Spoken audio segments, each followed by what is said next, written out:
All right, one last district breakdown. We're in 11-6A. We're playing football next week, Dixie. Good Lord, I can't wait.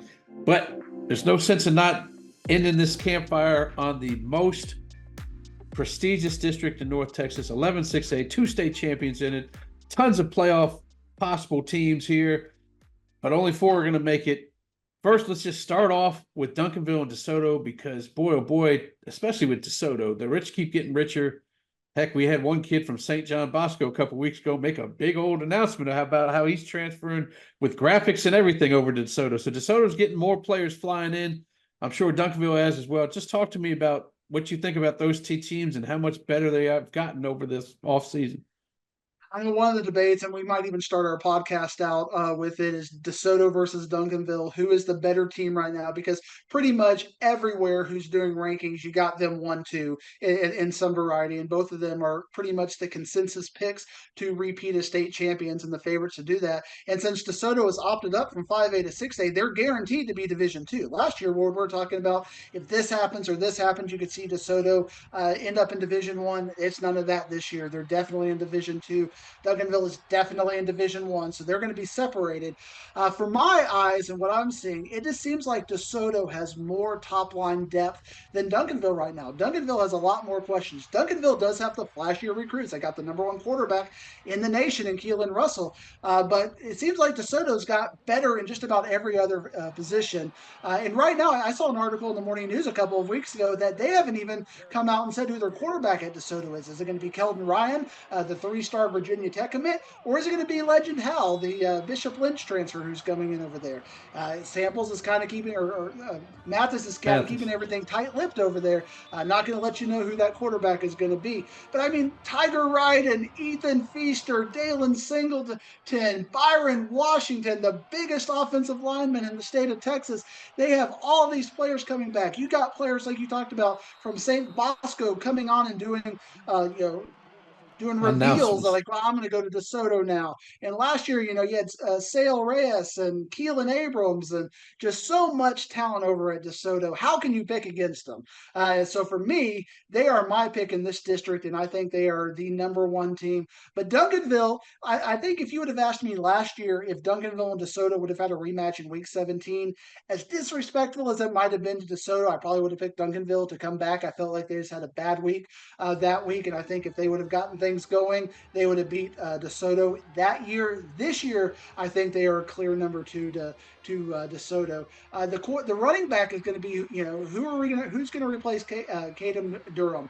And I think Jaqueline Armstrong is going to be the player to do it. But can you really replace Durham? That's a hard no for me.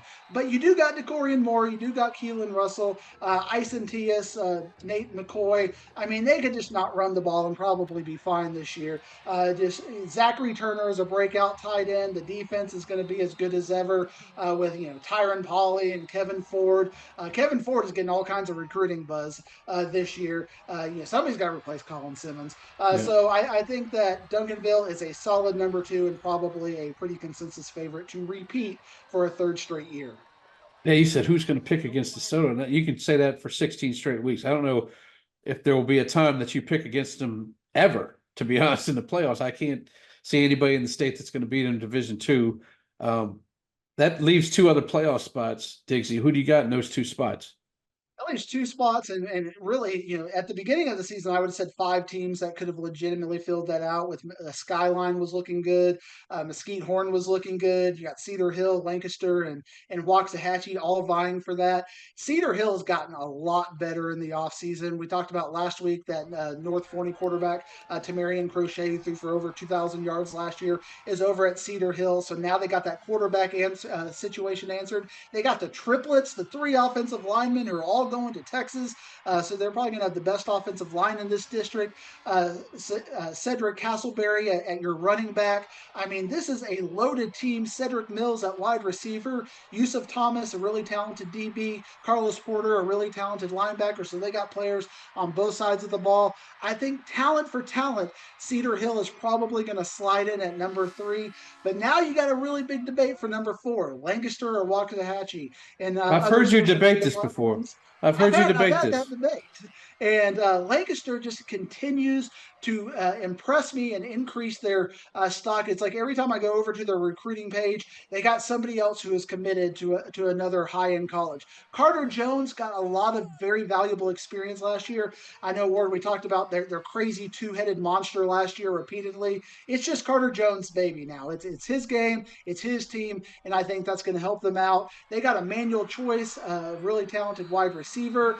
The running backs that we haven't quite seen yet, but I mean are getting huge recruiting buzz. Victor Scott has already been offered by Georgia and Nebraska, and that's a player who has not played a varsity snap at this point. Isaiah Lee, their other expected running back, committed to got Baylor offers. So I mean they've got really incredible skill talent over there, but the defense is just as good. I mean, you talk about the rich getting richer. They got a transfer from North Carolina and Cameron Melvin, who's got D1 offers. Cabrian Winston's got D1 offers. DeCarrion Johnson's got D1 offers. Dylan Sandals, who can play on the edge player, the Micah Parsons of Lancaster. He can be an edge player. He can be a linebacker. He's got huge offers. You got Braylon McDonald, who's got, I think he just committed over the last couple of weeks. They've got just about every skilled player on the defense has got either a D1 or a D2 offer or hopes to play in D1 or D2 football. For me, Lancaster is that team who's going to be potentially number 4 or even number 3 if things go well for them. But I think the thing that is kind of holding me back and a lot of people back on Lancaster is the offensive line. But even in digging into their offensive line, I saw some really talented offensive linemen who are a little bit younger and maybe not as known as Duncanville and DeSoto and the triplets over at Cedar Hill, but are still going to be very functional. But all that being said, Ward, when I research Waxahachie, I see why everybody's excited about Waxahachie as well. This is a playoff team in any other district in the state of Texas except for this one. Whoever's the 5th place team, Ward, is a playoff team in every other district in the state of Texas except this one. People in Waxahachie are excited about Jerry Meyer, the sophomore transfer from Henderson, Nevada, who broke all kinds of records last year, getting offers from TCU and the like. They got Wade Lemons coming back. I've heard people say that their wide receiver core is as good as it's ever been in Tristan Garter, Cohen Brown, and Trenton Kidd.